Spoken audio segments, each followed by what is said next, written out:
Hey guys, how's it going? Joey here. Today we're going to be doing patch note review or highlights, or just talk about the patch notes and just my general thoughts of like what I think the changes are and if I think they're good or bad, or what I think is going to be OP better for solo queue based on it, hopefully with support context, but a lot of the changes aren't really for support. On this patch, I'm doing this because my last patch video for season 14 changes did pretty well, and maybe if you guys like this type of content, I'll keep doing it. So this is kind of a tester video to see if it's something you guys enjoy. If you guys want to do it in a different way, make sure to let me know. And if you do enjoy the content, make sure you like, comment, and subscribe. Without further ado, let's get into the important ones. Vanguard coming to League, kind of cool, I guess. MMR, who cares about that? Let's just get to the important things, which is stat shards. Basically, your runes are now changing. In your secondary slot, the first slot is still the same. You can still take a adaptive force, ability, haste, and attack speed, but instead for the second row, for your actual runes, you can now take armor is now movement speed, and magic resist is now bonus health based on level. The movement speed one is actually very interesting for support, especially on like different things like Recon or Bard or things that are just moving around the map a lot. I think it's kind of an interesting rune. I'm not sure how strong it's going to be, but I think it's really like kind of cool to take or kind of cool to look at. The other one is your defensive shard is now it's now flat health, slow tenacity resist, or scaling health, so you can actually get 2 scaling health and have 360 extra HP or something like that, which is kind of cool. It makes it a lot easier to get tenacity. They also changed unflinching, but I don't think it's actually in the patch notes anywhere where unflinching is kind of reworked. Maybe that's only on PvE. It's not actually a change that's happening now. I'm not 100% sure, but I know it is reworked in a little bit somewhere. Smolder coming out in the 31st. That's pretty cool. Do 80 carry. Can't wait for that. RA buffs. They're doing this because without what item is it? Like Everfrost. With the removal of Everfrost, her win rate went down because people can't land E's, so we're giving them an extra 2 seconds so they can shoot more, so they'll have a higher chance to hopefully land them. Blitzcrank nerfs. Kind of irrelevant, to be completely honest with you. Base armor and the damage from the power fist, the E on total AD is a little bit lower, just a little bit less damage. The bigger hit to min is maybe Bloodsong getting nerfed. The base armor situations you're gonna die, you're probably still gonna die, and I don't really see this changing how Blitzcrank's used in the meta at all, just because like that's not why you pick Blitzcrank. It doesn't really change too much to him as a champion. They're changing Briar quite a bit, honestly. They're allowing her to have like some weird AP build and like affecting how her crits do. Like there's no crits on the W healing or anything like that. Just an overall like really weird change to Briar. I don't have very much interest in this champion. If you guys want to read it and go through it, feel free, but I just don't think that there's anything that's really too exciting here. Like they're adding an AP ratio here. Q now applies on hit effects and lifesteal. That's kind of interesting, but I just don't really care for this champion to begin with. Like here they're removing less critical strikes or no crit scaling, but can still crit. Interesting. The Camille change, 24 base health. Anything that like base stats is generally a decent buff, because this is basically like an extra auto attack in some situations that you'd be winning, as well as the passive being just on a lower cooldown is just going to help her early game trading by quite a bit. And the movement speed allows for like higher ping kiting and stuff like that. It'll be easier to weave in and out. Small Darius buffs, he's getting a Q mana decrease. Feels good, man. And I think healing is up by a little bit, but not a massive margin. Or anything like that. This is pretty cool for the tank matchups. The tank items have been pretty strong right now, so him getting a little bit more armor pen onto his E will feel pretty strong for him. This is one of the bigger changes I would say to the patch that I think is affecting bot lane, is just Ezreal is getting like this massive buff out of nowhere, just because he hasn't been as strong with the new items. But if you're playing like Bloodsong Ezreal right now with support item, like he felt pretty decent. They're just giving him 5% AD on his Q. That's not really the big one. But the cool one is here is you're not getting 40% on your W, so you're a lot more reliant on your W to have higher damage, which is I think really cool. It actually feels like he does a lot more damage now, and then also a little bit more scaling from both the base amount as well as the bonus AD scaling on True Shot Barrage. So that snipe will be doing a little bit more in early game even, and in the mid and late game. So I think is a little bit cool change to Ezreal. Maybe you could be playing him a little bit more aggressive. Ezreal is generally the champion that I hate playing with the most as AD carry, but or as support, I really love playing him as AD carry. I'm a bit of a hypocrite. I think it's really boring to lane with him, but early game damage being a little bit buffed through. Well, not really early game damage, but small buffs to his damage will feel kind of nice. Q has been his has been running rampant a little bit with Hui being in the game. Like, it's a really good Hui counter. So they're just nerfing him a little bit. He's a little bit strong because of the itemization as well. Like, Storm Surge is really good on him and stuff like that, as well as Protobot being so cheap. So he had just really good itemization rather than nerf the itemization for everybody else, which they kind of already did. They're nerfing him again. But really not too much. Like 5% off the AP, whatever, and then 10% off of the dot. Really not the biggest change, but just like a small little hit to the guy. Garrett, he's W active duration and E damage increase. That's kind of nice. The damage reduction, he's just going to overall be a lot tankier in early game. I think you maxed W last on Garen, if I remember correctly, so this just feels really good for most of the game. And then how much are they doing to this? Not the biggest debuff. That is what it is. Gragas is actually getting a nice buff. The armor growth feels really good, as well as the health growth, as well as like there being just more health in runes and stuff like that. Champions that use health within their kit or have health based regeneration, like Zac, Gragas, are all going to feel a little bit better for those reasons, just from like the actual rune set being changed, and not just like just the flat health or scaling health to champions. Like Tom Kench is another one that will feel really good just because of the rune changes, and then you're adding as well just overall tankiness on him on top, so it feels pretty good. Gwen is a little bit nerfed. Oh, a little bit buff, sorry.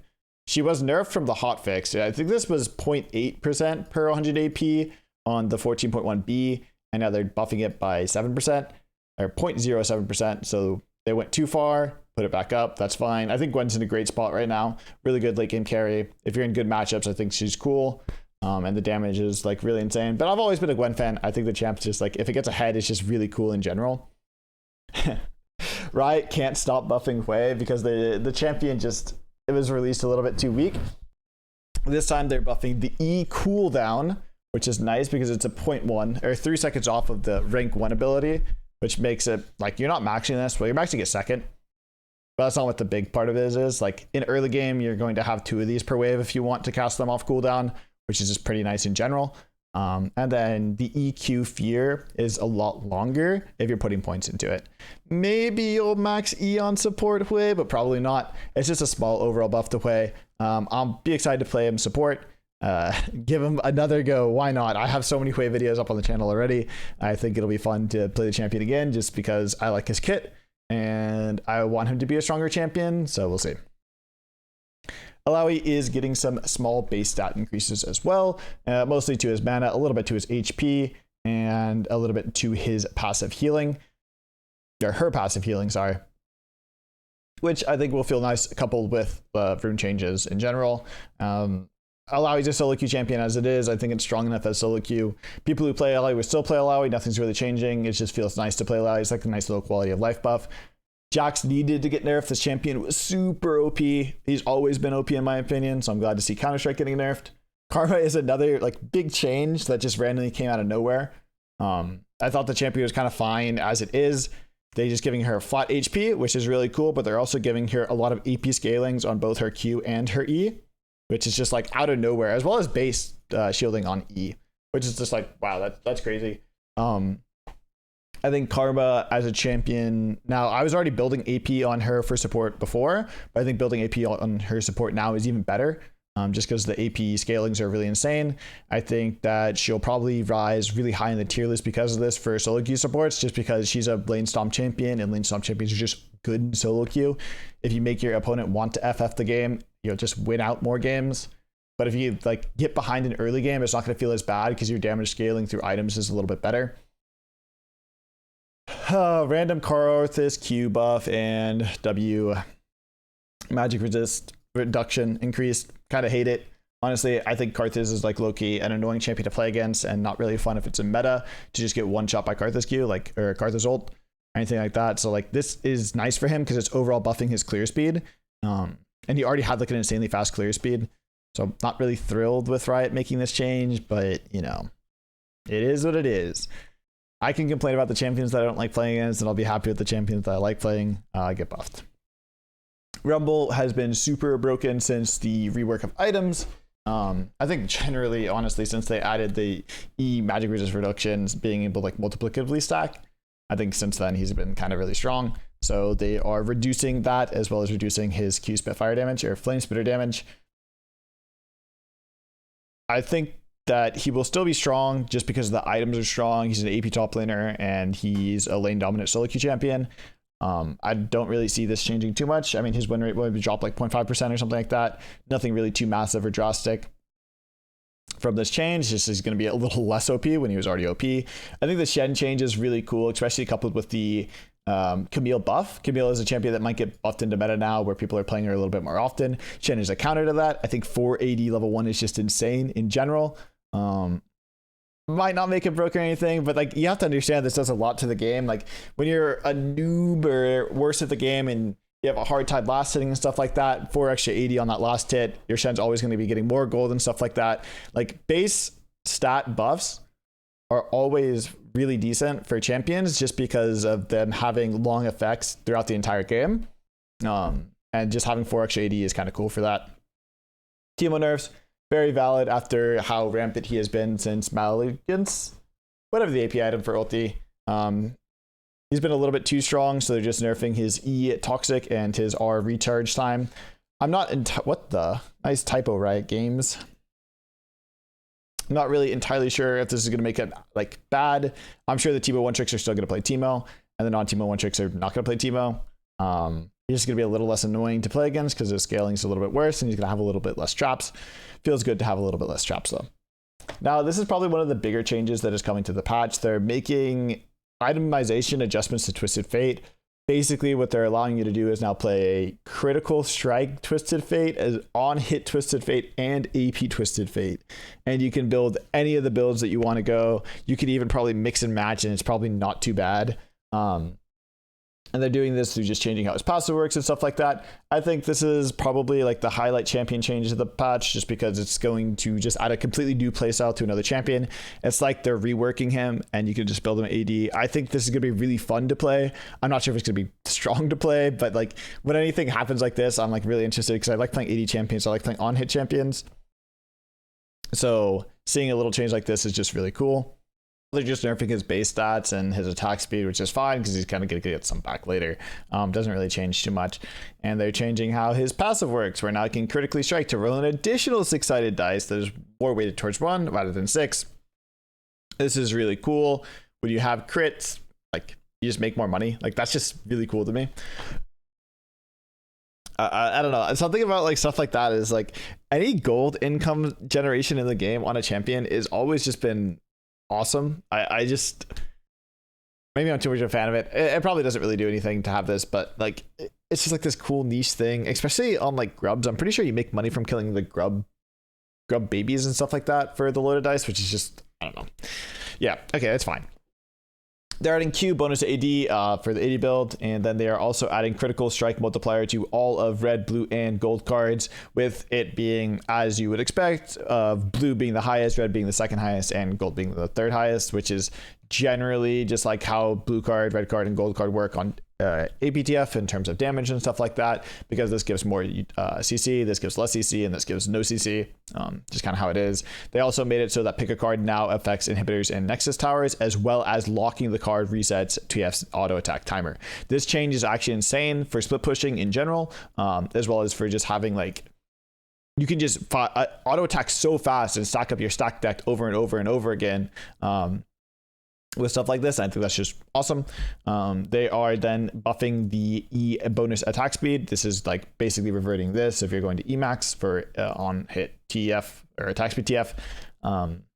Cool. They're adding a bonus AD ratio to that as well, so it's going to be doing a lot of damage. It's just like you're just an AD champion. I don't know how else to explain it. You're just playing like 80 on hit TF, and it's just kind of cool now. As well as stack deck can now affect towers, which is pretty cool. The fully stacked on spawn thing is like a really small niche thing, but also still kind of cool. I mean, I don't know what they're doing for Port Vagar. I'm going to be honest with you. This champ losing Everfrost and just build pass in general has had such a hard time from what I've seen in win rates and just overall playing the game. I don't think that 30 extra base health for a champion that's just dying every single time you're on top of him anyway is really doing anything. I think they need to maybe give him like 5 movement speed or something like that, or like have a little bit more agency for him to knock it one shot or something like that. Because like I don't know, like, yeah, for like Camille this is a lot because it's a melee champion, but when you're playing a range champion, 30 health is just not as significant, I would say. Is what it is. They are nerfing Blood Song. Oh no. I mean, this item is overtuned. The fact that you're building this on some AP champions and it being better than the AP intended support items, like, it's a good thing that this is getting nerfed, as much as I hate to see it. I am a support man. I like when support items are broken, but this item is just simply overtuned, and there's no other really way to say it.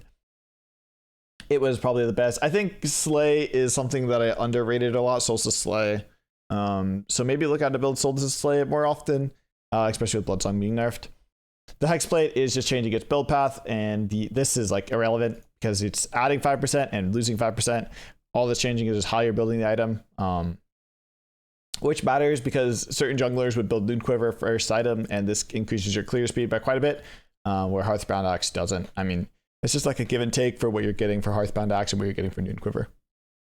Frozen Heart's still really broken, where Frozen Heart's going to be broken. 100 cost increase, like, that's whatever. Who cares? It's like a little bit less gold efficient, but like the attack speed reduction is still pretty cool. Horizon Focus, still pretty much a dog shit item in my opinion. I don't think this is doing much. It's cool that it activates sooner and that this is here, but like the fact that it doesn't work off CC or anything like that anymore kind of makes it a little weird to me, or it's just not that strong in general. I think there's just better AP items than Horizon Focus still in the game. I think Storm Surge, Shadow Flame is kind of an interesting one. What else is there? Just like the standard things, like Lichbane is like OP and stuff like that, in my opinion. But like Horizon Focus is kind of whatever. I mean, I guess some long range mages like Xerath or Hui might really like this item, but I still feel like it's less core than everything else you're building, and stuff like Deathcap is just going to add more damage anyway. They're changing the build path for Phantom Dancer to Zeal. Cool, great, love it. Zeal's a cool item to buy. I think it's a strong spike. Nothing really changing too much with that. Riftmaker being a little bit more expensive is fine. The item is really strong to begin with. On the champions that it is strong, Mordekaiser, Gwen, Kayle, all these types of characters, like it felt a little overtuned, so like fine for it to get a small nerf. And then Steel Sigil just being 100 less to like that's fine. Building out of Death Dance had their combined cost increased for 100, so nothing's really changed. Just like when you're getting this, it's 100% gold efficient. Woo! Pog, let's go. Storm Surge nerfs. I think again, this item has been like the highlight item of season 14. It has been the strongest item since its release. So it getting a nerf for one, its base AP as well as the overall damage that it's doing and the scaling from it, I think is great. I think that mages were a little bit overtuned going into this patch just because of the itemizations that they had were a lot better than everybody else. And people were just getting one tapped left and right from people building first item Surge. So overall, fine change to me. Stride Breaker, small buffs, cost reduced, attack speed up.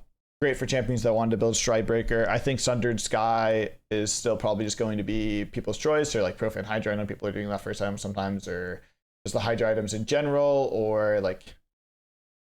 I just don't think that the champions that build Stride Breaker in general are that meta within the game, or want to build Stride Breaker. Like on set, I'm pretty sure you're still going like a classic set build and stuff like that. Like I don't think you're really building Stride Breaker, but you know, maybe we'll see. Maybe I'm wrong. Who knows?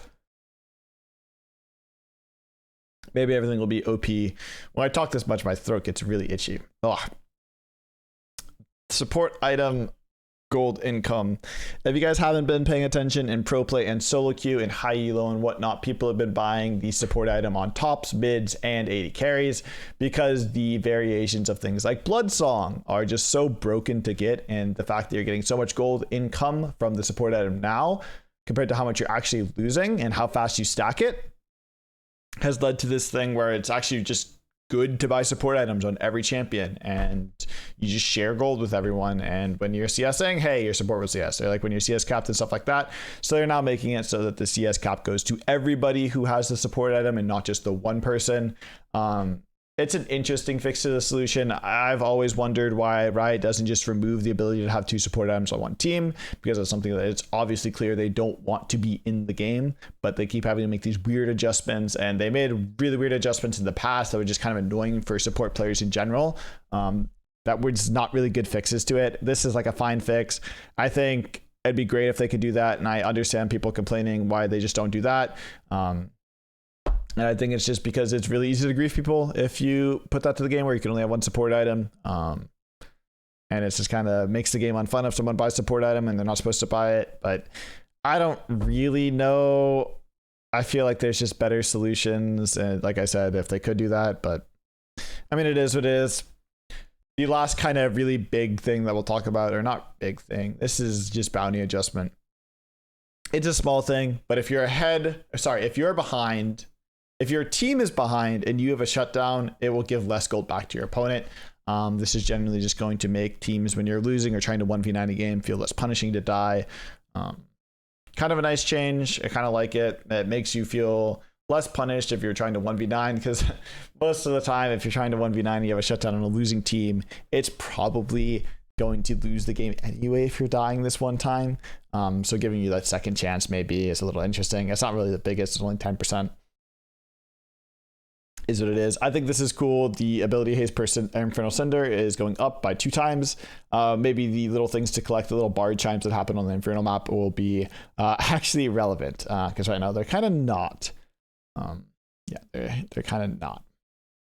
There's some small quality life changes. I just saw this one. This one's kind of cool. Tereki now ghost units during the cast, which basically means you can walk through, I believe. There's like small adjustments to a lot of champions, and you guys can go read all this and if you want. I don't think there's anything that's really oh, that's actually cool. The non-BR, you cast a little bit behind you. I don't think there's anything that's really that interesting or that cool. I mean, if you're a one trick or you enjoy playing certain champions, like just look to see if your champion's there. AR ballot changes, don't care. Clash, don't care. Practice tool updates is cool. Love some practice tool updates. Love practice tool. Mythic shop, don't care. Bug fixes, upcoming skins. I thought they were all kind of mid, honestly, the new upcoming skins. Maybe the foreseen Yasuo was cool, but yeah, nothing really too exciting with that. If you guys did enjoy the patch highlight video that I have made here, make sure you like, comment, and subscribe. If you guys would rather just see me play gameplay commentaries, you don't really care about patch notes, let me know that too, honestly. I'm not really sure if this is like type of content that people actually want to watch or care to watch. I don't think I go too in depth. I just kind of give just a general opinion and go through the patch notes with you guys. So if you guys just want to listen to it and you don't want to read it, you know, I'm a buddy for you for that. And I hope you guys did enjoy the content today. If not, I will probably be back tomorrow with a support commentary. Have a nice day, guys.